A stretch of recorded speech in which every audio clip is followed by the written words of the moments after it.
This week on Dateline Abuja, we catch up with the FCT IRS in the nation's capital. What was the revenue target for 2024? Did they meet that target and how? What was the money used for? What is the target for 2025 and what is this January deadline about? How will the proposed tax reforms work in the FCT and those revenue collectors are still on the street? This is Dateline Abuja.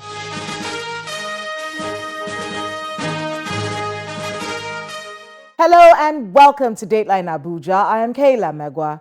We begin with an update on the major stories from Nigeria's presidency on our Abuja Wrap.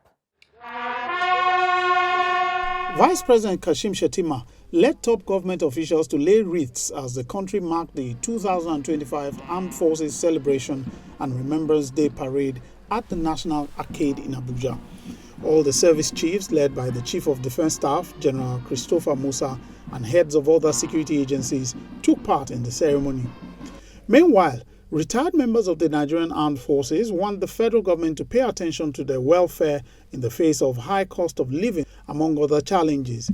This is as families call for the payment of all outstanding entitlements of the fallen heroes as Nigeria marked the 2025 Armed Forces Remembrance Day. President Bola Tinubu left Abuja for the United Arab Emirates, where he attended the 2025 edition of the Abu Dhabi Sustainability Week, which took place from January the 12th to 18th. President Tinubu was among world leaders who graced the opening ceremony of the 2025 edition of the event.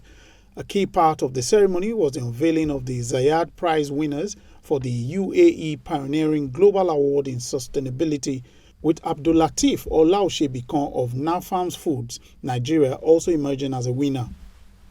The Sustainability Week, the Nexus of Next, Supercharging Sustainable Progress, is an occasion for policymakers, business and civil society leaders to explore pathways to fast-track the transformation to a sustainable economy and evolve a new era of prosperity for all.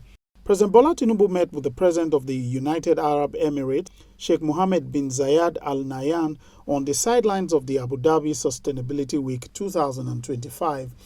According to the statement by the Special Advisor on Information and Strategy, Bayo Onanuga, during the bilateral talks, the two leaders explored ways of attracting investment into Nigeria. President Tinubu said his government's economic reforms are yielding fruit and called on the UAE to partner with Nigeria to develop the economy. During the discussion, Sheikh Mohammed bin Zayed Al Nahyan thanked the Nigerian leader for accepting his invitation to attend the Sustainability Week and expressed the UAE's determination to strengthen economic cooperation between Nigeria and his country.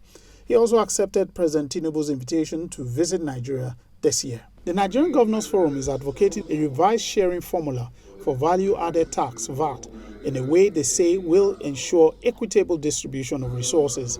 Arising from a meeting with the Presidential Tax Reforms Committee in Abuja, the governors endorsed a sharing formula for VAT, such that 50% is based on equality, 30% based on derivation, and 20% based on population. In a statement signed by the chairman of the forum, His Excellency Governor Abdulrahman Abdulrazak, the forum stated its strong support for the comprehensive reform of Nigeria's archaic tax laws to enhance fiscal stability and align with global best practices.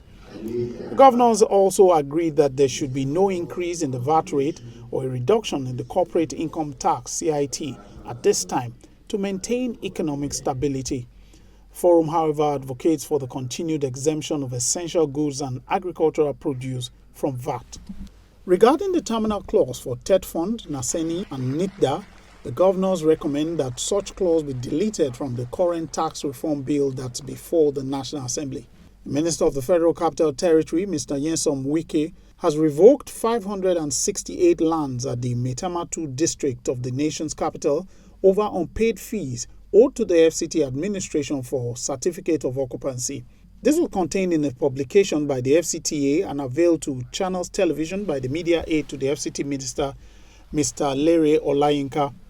Recall that on December 19, 2024, Mr. Wike revoked 1,372 lands at the Maitama 2 district due to non-payment of CFO and outstanding fees respectively.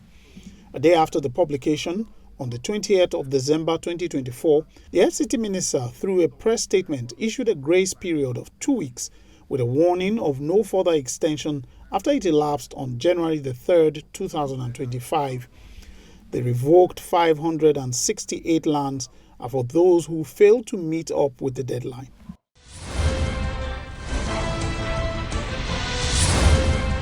Welcome back. Mr. Michael Ango, the chairman of the FCT IRS, joins us today on the program as we understand revenue collection in the FCT in 2024 and the plans to shore up revenue in Abuja in 2025. What accountability measures are in place to ensure these monies are used judiciously? And how do the tax reforms affect the collection of revenue in the FCT? Please watch this.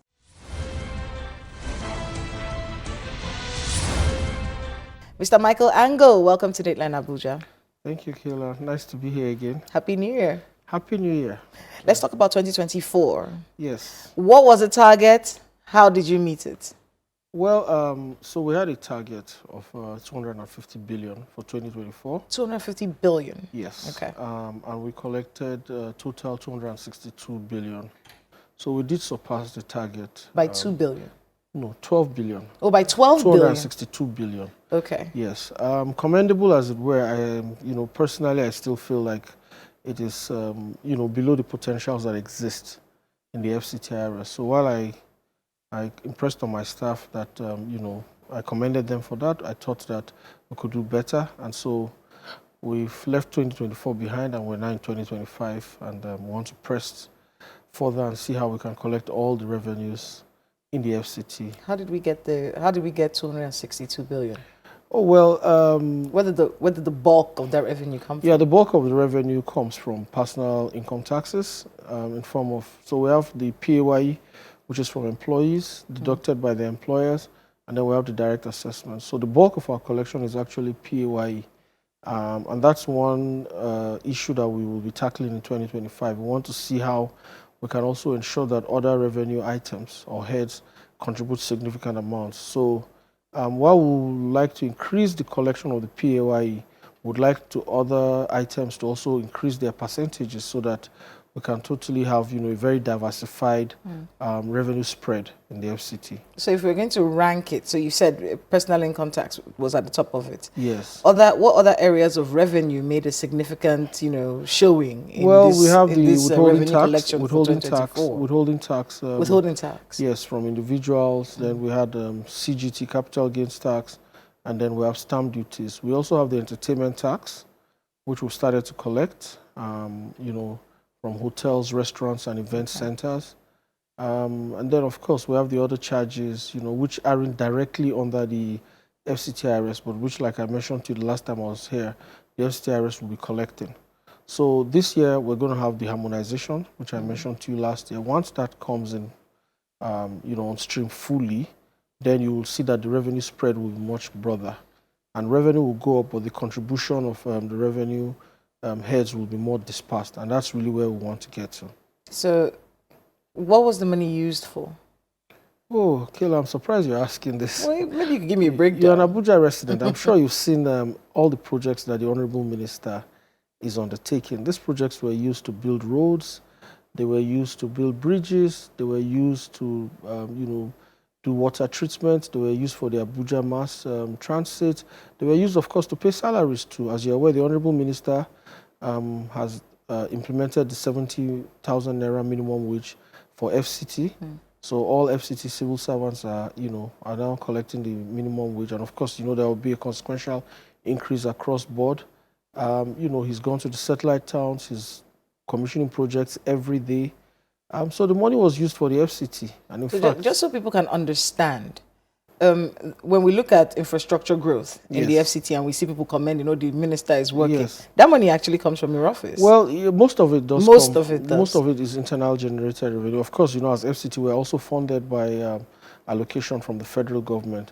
But one of the things that the Honorable Minister really wants to do is to ensure that he's able to get revenues from within the FCT to cater for all the infrastructural needs of the FCT. So yes, most of it came from us, but of course there were also allocations from the federal government. So just to be clear, the 262 billion that was made last year, was part of it from allocations that are given to the FCT? No, absolutely no. That so was the allocation, totally how IGR. much? So that was just strictly internally generated revenue of the FCT. allocations that are given to the FCT. Can you give us some kind of figure as to what? No, I don't have access to that. Okay. I don't have access to that. That's a treasury issue because we have the FCT treasury, which is distinct from the FCT IRS. Okay. So we don't handle the federal allocations, but it's really just it's 1% of the federal allocation from FAC. So it's not a very significant amount, I can tell you. But it's money nonetheless. Yes, of course it is money, but it's not what the minister would have used to do all the work that he's doing. So the bulk of the bulk of it was the IGR from the FCT. Of course, including departments like AGs, like Lands, Development Control, the APB, Abuja Environmental, the Directorate of Road Transport Services, Road Traffic Services rather, and all the other, revenue generating agencies, SDA, Secretariats, Departments and agencies within the FCT. So it's a collective effort. It's not just the FCT IRS, although of course by virtue of our mandates and our enabling law, we collect the bulk of the revenues in the FCT. Does this revenue also come from these people who stay on the road? I knew you were going to ask that question. I promised you last time I was here that you will not see those boys anymore. We're working very closely with the area councils to get those boys out of the streets. But again, we also understand that some of these boys, are employed by the area councils. So what we have agreed with the area councils is that we will be able to absorb those boys when we do the harmonization to make them, train them. Some of them are graduates. I've had interactions with some of them and they say, look, we're graduates, we don't have jobs. So the plan is to actually integrate them and make them work properly as revenue officers, but not on the streets.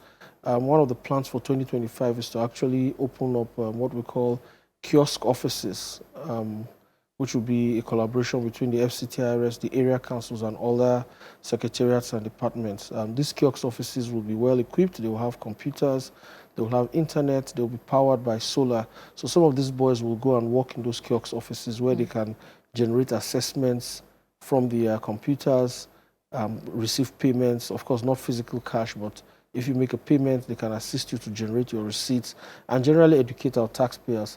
So it's a process, we will do it, and I'm sure that the area councils also understand that ultimately for a city like Abuja, we cannot have people standing on the road, blocking vehicles in traffic and, creating nuisance. So that issue will certainly be sorted out. It's taking a bit of a time, but I can assure you that it will be sorted out shortly. So some of the items that they do collect are actually constitutional and legal, but it's the process of collection. It does seem a little cake, doesn't it? It's not just a cake, it's even illegal. The Taxes and Levies Approved List for Collection Act prohibits, setting up roadblocks to collect any revenue on the streets. And it's not in line with global trends. Even in places like Lagos, Kaduna, these things don't happen anymore. How much more the FCT? So, like I said, it's top of our agenda, and we expect that we're going to get the cooperation. We'll do. Of course, don't forget, we also have powers to take them out, using other means. But we don't want to, go that route. We believe that it's better that they understand that what they are doing, and of course, the area councils have the responsibility to ensure that those guys do not come out and do what. But one of the things I was doing before leaving the office was to tidy up some of the documentation, the agreements we're going to sign. Also, we have the issue of the technology to be deployed. So we have a portal that needs to be made very robust to accommodate all of this. So what will happen ultimately is that if you do have a fee or a levy or tax to pay to the local governments, you would go to the FCT IRS portal, you will generate an invoice or a bill for that purpose. You can pay online using any of the payment channels, or you can go to bank and pay. Once you pay, you will generate your receipt electronically. It will be generated, it will be sent to your email, or you can print it out from the portal, and then that's it. So you have your receipt, so nobody needs to stop you on the road. And then we're going to have joint, audits and it's a lot of things, but we'll get to that shortly, because there's an HNI unit that you have going on. Yes. And then of course there's a target for 2025, how you're going to meet it. If you just joined us, you are watching Dateline Abuja, and we have with us the chairman of the FIRS, the FCT, IRS. Yeah. Mr. Michael Ango, thank you so much for being with us on the program. Thank you, Kayla. All right, so let's talk 2025. What's the target? Yes. So we haven't, we don't set our targets. The targets are usually set for us by the FCT administration, headed by the Honorable Minister, and of course the National Assembly. That's the Senate and House committees on the FCT. So we are working with them to get our targets, but I can assure you that what we will collect this year will be far in excess of what we collected. We even want to push ourselves. So apart from the external targets that will be given, we have our own internal targets. And what I can assure is that whatever targets were given by the FCT or the National Assembly, we will have our own internal targets, which will be in excess of that, because we do, of course, want to exceed our targets. So, yeah, in a few weeks' time, we would have, the targets formally, but we're already working with some in-house estimates, and I can tell you that the targets we're looking at will be in excess of 350 billion, if not 400 billion. It's very ambitious. No, well, not too ambitious, because if you look at the potentialities that exist... It's almost 100. Yes, absolutely. And it will be done because, the FCT is the administrative capital of Nigeria. It is, where you have the largest conglomeration of, ministries, departments, and agencies, government workers. You have the international organizations here. You have the embassies. And like you rightly mentioned, you have a large pool of high net worth individuals in Abuja. Oh, that brings me to that department. Yes. There's an HNI unit. Yes, there's a HNI unit under my office as chairman. So what we've done is we've just replicated what happens in large cities. Like any other city, if you go to the UK, you go to Singapore, anywhere, you have HNI units which are tailored specifically for high net worth individuals. What we did was to create that unit and to put a threshold of 25 million naira in the first instance as the bar for a HNI. So if you earn anything, up to 25, anything from 25 million naira and above annually, we've designated you a HNI. And the reason is because we want to ensure that the people who earn the most pay their fair share of taxes in Abuja. We don't want to be seen as an agency that goes after just government workers or low-income workers. Want to actually ensure that the high net worth individuals, the elite, pay their fair share of taxes. And I can tell you that the response has been positive. In the last month or so since we started that unit, we have written letters in excess of 1,000 letters out. Like I told you, we identified over 10,000 individuals. So you write to the individuals? Yes, we do write to the individuals. We give them an opportunity to come forward and comply. For us, voluntary compliance is the best form of compliance. So we've written out letters. We're constantly communicating with them. Some of them have come to the office. Some have declared, and paid their taxes. But it's still growing. The ultimate aim is to contact every single person on that list and then give them a timeline within which to comply. After that, then we can begin to explore the options. But we hope we don't get there. Our belief is that as a high net worth individual resident in Abuja, you do understand and appreciate the efforts that the Honorable Minister is making, and you should see your own taxes as your contribution to the improvement and development of the FCT. Everyone keeps talking about the proposed tax reforms. Yes. And some of the things that are written in those tax reforms are things that I've heard you say you want to do, which is the consolidation of taxes. Because for many residents of the FCT, one of their biggest problems is multiple taxation. Absolutely. Multi-layer. In fact, the way to describe multiple taxation in the FCT, you need to understand it differently. It's multiple layered, multiple scheduled taxation. So for many businesses, they're hemorrhaging under these situations. Talk to us a bit about these tax reform bills. If they are, if they go through, which many people believe they will go through. They will go through. How does that impact revenue generation in the FCT and the work that your office will be doing? So, like I told you last time, I was a member of the Presidential Committee. So I understand the work that the committee did. Fantastic efforts. We had, professionals from all walks of life. We had people from the private sector. We had people from government. We had people from the academia and all. So at the core of what the Presidential Reform Committee is trying to achieve is to enhance the ability of the federal government to collect its revenue. And it's simple. You cannot have agencies of one government then going out individually to collect taxes from the same people. So if, for example, you have 4 taxes or 4 revenue items that you want to pay, it is one federal government or it is one FCT government, FCT administration. So it is always easier if you go to one point and you pay. So what at the core of harmonization is actually the taxpayer. It's actually ease of doing business. It's one of the core tenets of taxation, that you help your taxpayers to pay with ease.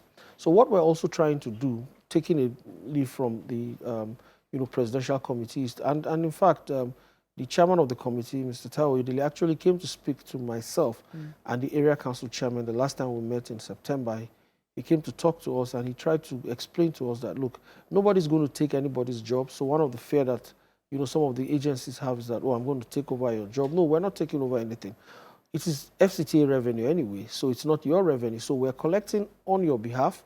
We'll aggregate it, but we're going to have technology that enables every agency to be able to see what is being collected on their behalf in real time. So it's not a case of FCT IRS collecting anyone's revenue. No, we're just enabling you to collect your revenue. We're providing the resources, we're providing a platform. And you rightly said that people are worried about multiple layers of taxation and revenue. Even for the area councils, there's a lot of leakages, because sometimes if you send 10 people out to go and collect revenue, you can't control all of them. So it is best that you say, look, we'll have one central collection point. We will then, of course, assist the taxpayers to be able to know what they should pay. If you have 10 taxes, assuming, we also hope to streamline the number of taxes, but let's even assume you have 10 taxes to pay. You will be able to see what you are owing on the portal or what is due. You generate your invoice and you pay at one point. Once the revenues are received, they can be spread out to each of the revenue heads. And then, of course, everybody then knows what is collected. It also helps us. It helps you so that, Michael or somebody else doesn't come and say, okay, give me 5 naira so that I can reduce your revenue or tax to 2 naira. So it's also about transparency and accountability. Naturally, people are suspicious of revenue officers. So we want to ensure that we have technology that makes sure that your money is safe. So the physical contact is reduced to the barest. It will certainly be reduced to the barest minimum. Before we let you go, there's a target that you set for this month. Yes. Well, we've set a personal target for ourselves for the month. The minimum we want to collect this month is 30 billion. And I believe, in January? Yes, and we're on track to do that. From where? From Abuja. From us. From you and me and every Abuja resident. Where? Yeah. How? So the revenues exist. The revenues exist. If you look at the performance. 30 billion? Absolutely. If you look at the performance for December, we collected almost 26 billion in December, which tells you that, if we push and we do a little more, we can easily reach that 30 billion target. And like I told you, we are pushing ourselves even higher than what the government is asking us to bring in. You will agree with me that everywhere in Abuja is now a massive construction site. So this is also easier for us because people can then see and appreciate. So when we go to knock on their doors, they know that, look, these monies are going to be used for their benefit. So let me thank the Honorable Minister, because he's also helping us to collect taxes by making sure that Abuja residents see what these revenues are being used for. I want to thank you very much for being with us on the program, and good luck with all the work you have ahead of you. Thank you so much for letting me come here.